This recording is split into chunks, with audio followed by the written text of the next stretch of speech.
एक अत्यंत प्रसिद्ध आणि आकर्षक ठिकाण म्हणजे स्वर्गाकडे जाणारा रस्ता म्हणजे रोड टू हेवन। कच्छच्या विशाल पांढऱ्या रणामध्ये असलेला हा लांब सरळ रस्ता दोनही बाजूने पसरलेल्या शुभ्र मिठाच्या मैदानामुळे जणू आकाशाची मिळतो असं भासतं। सूर्योदय आणि सूर्यास्ताच्या वेळी येथे दिसणारे नयनरम्य दृश्य पर्यटकांना मंत्रमुग्ध करून टाकतं। छायाचित्रप्रेमी आणि निसर्गप्रेमींसाठी एक स्वप्नवत ठिकाण आहे।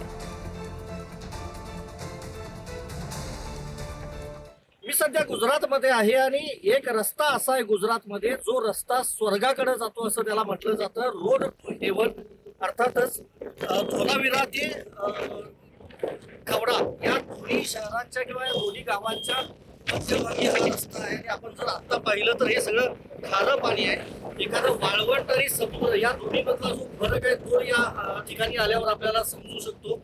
आपण जर पाहिलं तर ह्या दिवसामध्ये देखील हे सगळं पाणी या ठिकाणी आपल्याला पाहायला मिळत आहे आणि हे सगळं खारं पाणी आहे, त्यामुळे उपयोगी नाही पाणी। मात्र जवळपास हा समोर जो दिसतो हा 30 किलोमीटरचा रस्ता आहे आणि हा पूर्ण केल्यानंतर धोलावीराकडे तुम्ही जाताय आणि खावडापासून हा रस्ता खरं तर चालू होतो। आपण पाहतोय दुसऱ्या बाजूला देखील विस्तीर्ण असं हे जलाशय आपण पाहतोय आणि सूर्योदय असेल किंवा सूर्यास्त असेल या दोन्ही वेळेला मोठ्या संख्येने या ठिकाणी पर्यटक येत असतात। मात्र सध्या उन्हाळ्याचे दिवस आहेत, प्रचंड गरमी आहे गुजरात आणि कच्छ जिल्ह्यामध्ये, त्यामुळं पर्यटक सध्या तरी या ठिकाणी दिसत नाहीत। मात्र दरवर्षी थंडीच्या दिवसात मोठ्या प्रमाणामध्ये या ठिकाणी पर्यटक येत असतात आणि हा नजारा खरं तर अनुभवण्यासाठी येत असतात। आणि रोड टू हेवन अर्थातच स्वर्गाकडे जाणारा रस्ता म्हणून याला ओळखलं जातं आणि एक पर्यटन स्थळ म्हणून आता हे विकसित देखील केलं जातंय, ज्यासाठी गुजरात सरकार असेल केंद्र सरकार असेल त्यांच्याकडून मोठे प्रयत्न सुरू आहेत। आणि 30 किलोमीटर जाताना पूर्णपणे दोन्ही बाजूला अशा पद्धतीनं हा जलाशय